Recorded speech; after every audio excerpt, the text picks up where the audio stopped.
시간은 참 빠르죠. 오늘이 종려주일입니다. 말씀은 마가복음 12장 19절에 있는 말씀입니다.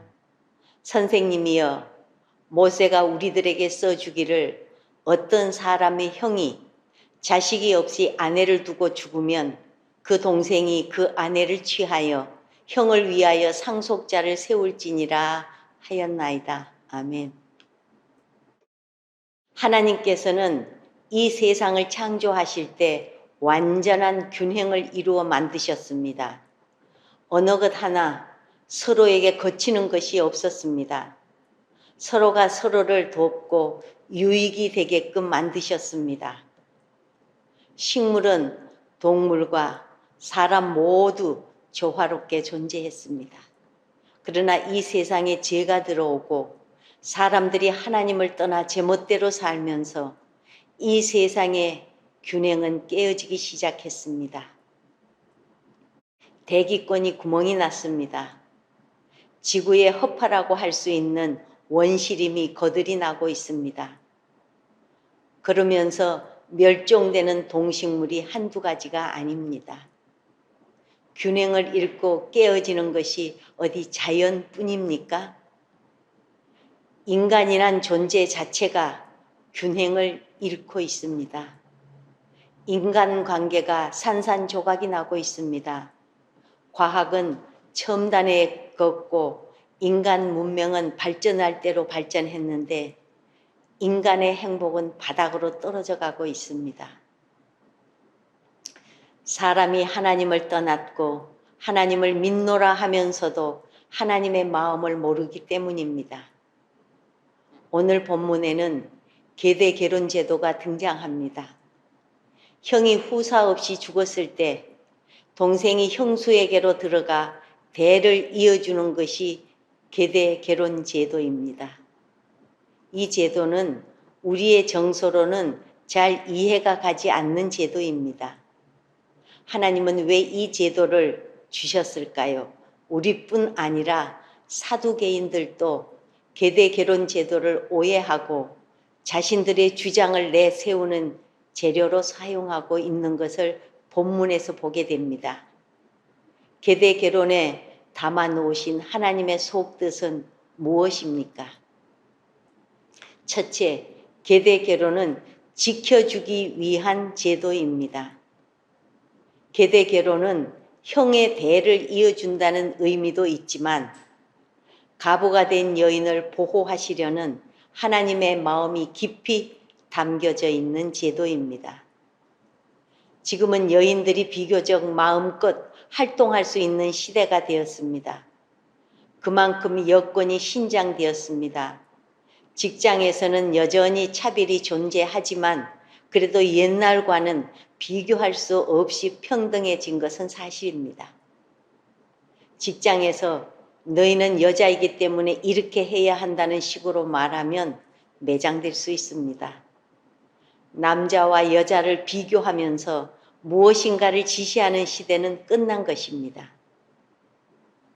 남녀가 구별이 되지 않습니다.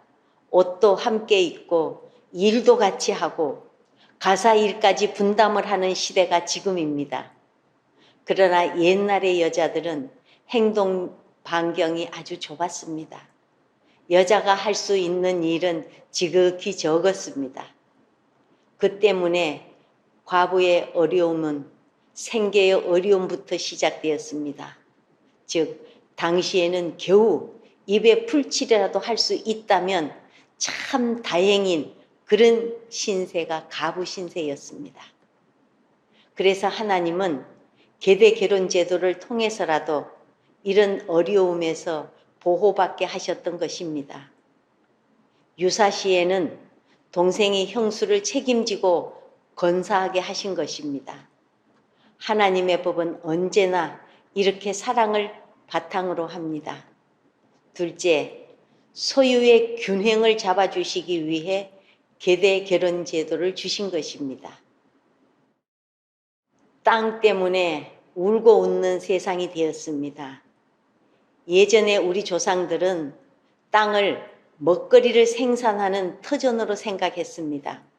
그런데 지금은 땅이 투기의 대상입니다. 사람들은 좀 더 많은 재산을 형성하기 위해 땅을 사고 팝니다. 땅처럼 확실한 재산이 없습니다. 진짜 부자는 땅 부자입니다. 땅이 많은 사람은 전국 방방곡곡에 자기 이름을 깔아놓고, 없는 사람은 방 한 칸 얻기 힘들어 고생합니다. 그리고 이런 땀 흘리지 않는 소득들 때문에 빈부의 격차가 심해지고 열심히 사는 사람들이 실망을 하고 삶의 의욕을 잃는 일들이 벌어지고 있습니다.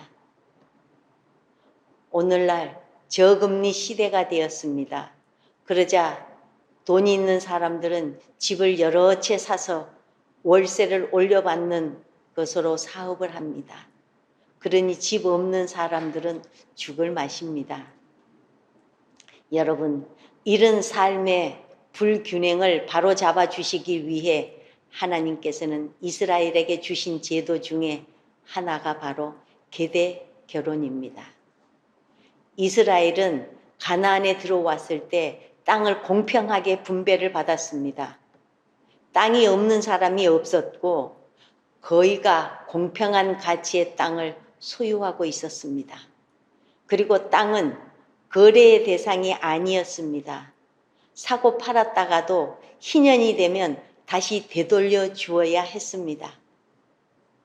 그런데 대가 끊기는 경우는 상황이 달라집니다. 그 사람이 가지고 있던 땅의 주인이 없어지는 것입니다. 분명 누군가 다른 사람이 그 땅을 소유하게 되는데 이런 경우 희년이 되어도 돌려줄 사람이 없습니다.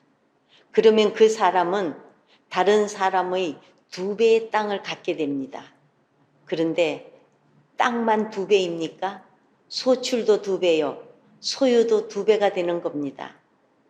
이러면 소유의 균형이 깨어지고 여러 가지 부작용이 생기기 시작하게 됩니다.